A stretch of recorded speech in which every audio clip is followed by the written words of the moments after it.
Assalomu alaykum qimmatli qarindoshlar, yaxshimisizlar? Bugun 2020 yili 28 dekabr. Ya'ni 2020 yili biz bilan xo'shlashishga 3 kun vaqt qoldi. Bugungi bu sahifada men oldi bilan Amerikaning siyosiy, iqtisodiy va o'zimizga aloqador masalalar to'g'risida qisqacha to'xtalgandan keyin 2020 yilda yuz bergan bizga aloqador muhim voqealar haqida qisqacha to'xtalib o'taman. Aslab o'taman. Bilganimizdek, Amerikaningki 46 navbatlik prezidenti Joe Biden 1-oyning 21 kuni Oqsaroyga kirdi, ya'ni vazifaga o'ltirdi. Ba'zi qarindoshlarimiz 1-oyning 6 kuni Trump bu hukmni, ya'ni Electoral College saylov komiteti chiqargan hukmni inkor qilib o'tadi degan qarashdimi balkim ba'zi kishilarimiz. Biroq biz reallikqa qaraydigan bo'lsak, chunki real dunyoga boqishimiz kerak. Bo'layotgan ishlarga qarshimiz kerak. Trumpni qo'llagan odamlar, buning ittifoqdoshlari, siyosiy ittifoqdoshlari birdan bu odamdan o'zini tatdi. Chunki iqlim boshqa yoqqa burilib ketdi. Ya'ni Joe Biden'ninki prezident bo'lganligini e'tirof qilishga o'tib ketdi. Pat Robertson deydigan bir shu evangelical Christian deb qo'ydi. Xristian diniga e'tiqod qilgan ommaning bir cho'ng diniy doisi rahbari Trumpni izchil turda qo'llab kelgan, hatto bu qitim Trumpni Xudoyim prezidentlikka saylaydi degan gapni qilgan. Ammo yaqinda bir 2-3 kunning oldida bu odam hamda Trump bu vazifani o'tnapas bo'ladi, uqtirib qo'yganligini e'tirof qilsa bo'ladi degan gapni qildi. O'tgan qitimliq leksiyada men Amerikaningki Yuqori palatasida turishliq, Yuqori palatasidagi huquqliq bir vakili, Mitch McConnell'ninki Biden'ninki yenganligini e'tirof qilib so'zlaganligi haqida bir masala degandim. Hamda Pat Robertson'ninki diniy asosi, ya'ni evangelicallar bular shu Trumpni bak qo'llaydi, bularning asosini ayt kuchlik. Bu kishi shu iqlimninki shu diniy sohaning rahbari. Bu odamni e'tirof qildi. Hatto New York pochtasi gazetami ayni vaqtda Trumpni bu qatim prezidentlikka ko'rsatgan, ya'ni qo'llab obzorchi maqolalarni yozgan. U hozir bir maqola chiqaribdi. Prezident apandi, yangiliginizni e'tirof qiling, endi bo'ldi, Amerika bo'linib ketmasin degan gapni debdi. Demak, endi ishlarning yuzlanishi Biden'ninki uftishi, Trump'ninki uftirishi bilan oxirlashidi degan gap. Bu haqda mushunchalik, ya'ni yangi xabar, mushunchalik bilib qolsa qo'ldan. Ikkinchisi iqtisodiy xabar. Iqtisodiy xabar yakshanba kuni prezident Trump, ya'ni Amerikan prezidenti Trump 900 milliard dollarlik stimulus bill deb qo'ydi. Amerikaning parlamenti ma'qullagan, odatda davlatning qajlaydigan pulini parlament ma'qullaydi. Parlament ma'qullagan bu loyihani imzo qo'yib qonunga aylantirdi. Bu 900 milliard dollarlik pulning bevosita odamlarga tegadigan foydasi nima desa, 7-oylarda to'xtatilgan ishdan qolganlarga beradigan pulni har haftasiga 300 dollardan beradigan, buni 11 hafta beradigan, ya'ni 3-oyning 14-kunigacha beradigan birinchi moddasi shu. Ikkinchisi, har bir odamga 600 dollardan beradigan, ya'ni real ishlayotgan bo'lsa, ularning umumiy kirimi 150 ming dollardan tuvan bo'lsa, bularga 600 dollardan beradigan. Har bir bolasiga 600 dollardan beradigan mazmunlarni o'z ichiga oladi. Albatta bu 900 milliard pul deganmi, jiq pul. Buning hajlanadigan doiralari jiq, ya'ni kichik yakka xususiy tijoratchilarga beriladi, har qaysi yerlik hukumatlarga berildi, ma'rif sohasiga berildi degandek mushularga berildi bu pullar. Ammo bevosita kishilarga tegadigan foydasi mushu. Ishsiz qolgan odamga berilgan pul har haftasiga 300 dollardan bo'ladi, 3-oyning 14-kunigacha bo'ladi. Har bir odamga bevosita 600 dollardan pul tegadi. U kirimi, ayolning kirimi 150 ming dollardan tuvan bo'lsa. Ondan balasi bo'lsa 600 dollardan berildi. Ammo bugun Amerikaningki Avam palatasidagi demokratchilar 275 ta 143 biletga qarshi oldi, yana bir narsani tasdiqladi. Ya'ni ma'u gapni Trump degan. Yo'q, 600 dollar az bo'lib qoldi. Har bir odamga, shu kirimga yetmagan, kirimdan tuvan odamga har biriga 600 dollar emas, 2000 dollardan beramiz degan Trump. Trump Cumhuriyetçiler Partisi'den saylangan prezident, o shunda degan. Ammo buning qarashini Avam palatasidagi demokratlar qo'llab, Nancy Pelosi xonim qo'llab, har bir odamga 2000 dollar beramiz degani bular tasdiqdan o'tdi. Endi bu, lekin buning nisbatan demokratlar, ya'ni Avam palatasidagi Cumhuriyetçiler partiyasidan bo'lgan a'zolar toza qiziqmayotdi degan gap. Endi bu bel bu loyiha o'tgandan keyin, chunki ovoz soni 275 ta 143. Endi Cumhuriyetçiler partiyasi kontrol qilib turgan nimaga bordi bu? Yuqori palataga bordi. Agar o'shadan o'tab qolsa, har bir oilaga keladigan pul 600 dollardan bo'lmay 2000 dollardan bo'ladi. Har bir bolasi 2000 dollar bo'lishi mumkin. Har erga 2000 dollar, ayolga 2000 dollar, bolasiga 2000 dollarmi, u maddasiga toza qaramatmi, ashnaq bo'ladi degan gap. Ya'ni muayyan so'mada pul keladi degan gap. Xo'sh. Endi bu iqtisodiy gap. Endi vaksina, vabo to'g'risida ilib aytsak, kasallar davomli chiqyapti. Kasallarningki har qaysi rayonlardagi ish sur'atimi boshqacha. Shunga buningga har qaysi shtatlarni belgilik o'ziga xos rayon tadbirlarni ilyapti. Masalan, bizning shtatda bir uyning ichida 10 dan ortiq odam bo's bo'lmaydi. Uyga mehmon kelsa 10 dan ortiq odam bo's bo'lmaydi. Hamma uning ustiga biz taloq chiqsak, cho'qim maska taqib olishimiz kerak. Vaksina yetib keldi, vaksina urilishga boshladi. Hozircha uning majburiy ekanligini, ya'ni siz umayman desangiz umaydigan, umsangiz bo'lganligi to'g'risida yoki bo'lmaydiganligi to'g'risida bir aniq gap yo'q. Vaksinaninki taqtilishi, urilishi buningga bir mazgil vaqt ketadi. Endi bahorning kelishi bilan, yangi yil kelib, bahorning kelishi bilan ishlar, iqtisodiy ishlar asosida yaxshi bo'lib ketadi. Anandan keyin Amerikaning hokimiyatini tinchlik bilan o'tkazib berilsa, bu Amerikaning iqtisodiga, butun dunyoning iqtisodiga ta'sir ko'rsatadi. Chunki iqtisodning gullanishi va taraqqiyoti, dunyo iqtisodining taraqqiyoti muhim iqtisodiy kuchli davlatlarningki muqimligini asos qiladi.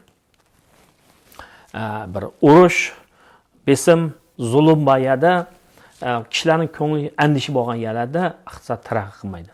Shunga shu vabo odamlarning qo'rqinch, vabo bo'lgan vaksina urilsa, kishilarning ko'ngil qo'rqinchini ilib tashlab, butun iqtisodiy faoliyatlar normal holatga kelsa, ya'ni 2019-yildagi holatga kelsa, uning kelishiga biroz vaqt ketadi.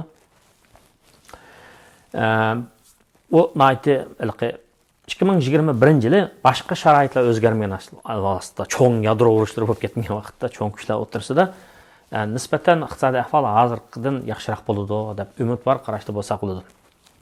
Endi hozirning o'zida bir soat ilgari Washington pochtasida bir obzorchi maqolasi e'lon qilindi. Bir xonim bilan bir apandi yozdi buni. Debdiki, Xitoyning Uyg'urlarga qaratgan irqiy qirg'inchiligini xalqaro urush sotining tekshirmasligi bir axloqiy mag'lubiyat degan masalani debdi. Ya'ni o'sha Xitoyning Uyg'urlarga qaratgan o'sha jinoyati shunday faktlarga u yerda nurg'un odamni solib oldi. Nurg'un dafsanchilikni qildi, fashistlarning qilganini qilyapti, ammo xalqaro urush soti ko'zini yumib oldi. Bu yerda siyosiylashtirilyapti deydi. Bu siyosiylashtirilyapti degani bu xalqaro urush sotininki boshliqlaridan bosh sotchisi qo'pab Amerikaningki 15 yil burun bo'lib bo'lgan Afg'onistondagi, Iroqdagi urushda ba'zi askarlarni o'tkazib qo'ygan jinoyatni, albatta jinoyat o'tkazgan bo'lsa, cho'qim sotlanishi kerak. Shularga nisbatan qattiqroq postiya tutgan. Endi bu kim qo'pib Amerika qo'pib, ularga nisbatan bir jazo yurgizganmi, ashuna bir ish qilgan, Amerika kelishini cheklaganmi? Mana endi bular Amerika Uyg'urlarning masalasida aniq maydon tutganlikdan, shunaqa siyosiy degan Xitoyga kelgan vaqtda, Xitoyning masalasiga kelgan vaqtda Amerikaningki qilgan tugmidagi ishlari tugida ko'rinib ketib, Xitoyning qilgan tugidagi ishlarini, jinoyatlarini bular yo'qotyapti degan gap. Bu siyosiylashtirish degan gap, ham shuni bilan birlikda bu chirklish degan gap. Ya'ni xalqaro urush sotidagi shu sotchilarda haqiqiy vijdon bo'ladigan bo'lsa, odillik rasmiy bo'ladigan bo'lsa, ularda Xitoyning Uyg'urlarga qaratgan bu jinoyatlarni cho'qim tekshiradi. Endi bu obzorchi maqolaninki tavsiyasi nima desa, Biden hukumati xalqaro urush soti bilan bo'lgan munosabatni yaxshilab, cho'nq o'xshash yomonlashtirib o'tmay, Xitoyga besim ishlatib, Uyg'urlarga qarta o'tkazgan shu irqiy qirg'inchilik masalasini xalqaro urush jinoyatchilari xalqaro jinoyatchilar sotininki vasitasi bilan tekshirish kerak degan bir tavsiyani qildi. Xo'sh, endi bu shu mazmunlar 2020-yil bo'lib o'tgan biz voqealarga nazar solaylik. 2020-yil Dünyada bu COVID-19 deb Xitoyning Wuhandan taralgan Trump Amerikalik ba'zi siyosiyonlar buni Xitoy virusi deb atadi. Buning nisbatan Amerikaning ba'zi siyosiyonlari qarshi turdi. Chunki bunday qilsak bir xalqni, bir irqni shundoq ayblab qo'ygan bo'ldi ekanmizda. Bu to'g'risida har xil ishlar bor, ammo uning ilmiyroq atalishi scientific atalishi nima bo'ldi desa COVID-19 COVID-19 deb ataldi. Mana bu vaboninki paydo bo'lishi bilan bu 12-oyda bayqilib butun dunyoga yeyilib ketishi bilan hozir 10 necha million odam bu kasal bilan yuqumlandi, azobini tortdi. Kasal odamlar emas, butun saq odamlarmi nurg'un buning nemisiga buningki vaboliga ketib qoldi. Ham shuning bilan necha bir 2 milliondagi odam qazo qildi hozirga qadar. Bu ishda to'xtag'ini yo'q. Bu taraqqiy qilgan davlatlarda vaksina chiqib olgan bilan taraqqiy qilayotgan davlatlarda bu masalaninki tugishiga hali vaqt ketadi degan gap. Bu 2020-yildagi butun insoniyatga yarashari xarakterli ta'sir ko'rsatgan voqealarning birisi mana shu. Ya'ni ommaviy sog'lomlik tahdidi. Bu tahdid oxirgi hisobda nima bo'lib aylandi desa, ijtimoiy masala. Chunki hamma odam, butun insoniyat buning ziynaga uchradi, odamlar ishsiz qoldi, nomrodlikqa eshib ketdi deganga o'xshash. Jinoyat eshib ketdi shunaqa masalda. Ondan ya'ni siyosiy masalaga aylanib ketdi. Ya'ni siyosiy masalaga aylanib ketdi deganda Xitoy o'zini biz bu ishni nihoyat tiz qamal qildik. Chunki bizning sistemamiz ilg'ori deb turib oldi. Maskalarni, ubularni ishlab chiqarish dunyoning hamma yeriga sotdi. Ba'zi nomrod qalanda davlatlarga bekorga bergan bo'ldi, ularga yaxshi ko'ringan bo'ldi. O'zini boy saxovatchi qilyapti ko'rsatib. Demak, o'zining sistemasidan boshqalarga qaragan vaqtda, demokratik sistemlarga qaragan vaqtda, tuzumlarga qaragan vaqtda ilg'orligini namoyon qilmoqchi bo'lgan, ammo u maqsadga yetolmadi, lekin siyosiylashtirish bor. Endi bu masala ham yana iqtisodiy masala. Iqtisodiy masala deganda necha 100 millionlik odam nomrodlikka cho'kib ketdi. Dunyo iqtisodining chekinishi bir necha % keyin chekinib ketdi. Buni hammamiz his qilamiz. Andan keyin shaxsiylarning munosabatida nurg'un ishlar bo'ldi. Ya'ni kishilarda ro'y kasallik ko'rildi deganga o'xshash. Bu birinchi masala. Endi ikkinchi masala o'zimizga aloqador gapni deymiz. Ikkinchi masala Amerikaningki prezidentlik saylimi bo'lib o'tdi 11-oyda. Ammo dal shu kunida, shu oyda aniq bilingan bo'lsa-mu, 12-oyning 14-kuni zodi kimning bo'lganligi haqida bu pichoq pichildi, to'n pichildi. Ya'ni Joe Biden bo'ldi. Endi keyingi 4 yilda biz Biden hukumatining Amerikaning dunyoning siyosatida qanday rol o'ynaydiganligi, ya'ni butun ittifoq burunqi an'anaviy ittifoqdosh davlatlar bilan birlashib, demokratiyaga, kishilik huquqqa, erkinlikka qarshi, zolim kuchlarga qarshi birga kurash qilish mumkin deydigan umidni aytib yoki bo'lmasa koni sanamni dessamda. Bunga qaraymiz. Endi o'zimizga aloqador masalaga kelsak, Xitoyningki Uyg'urlarga qaratgan bu zulmiy siyosati oxirlashgani yo'q, yeniklashgani yo'q, bir shakldan yana bir shaklga o'zgardi. Ya'ni lagerlarga nurg'un odamlarni qamadi, ularning bir qismlarini kesdi, sababsiz bir qismlarini qo'l amgaki qilib ishlatdi. Bir haqorat. Bu Xitoy insoniyat madaniyatiga qilingan haqorat. Xitoyning ishlagan jinoyati bu. Ham bu 9-oyda bular Xitoylar bir yig'in ochdi, mush siyosatimizni davomlashtiramiz dedi.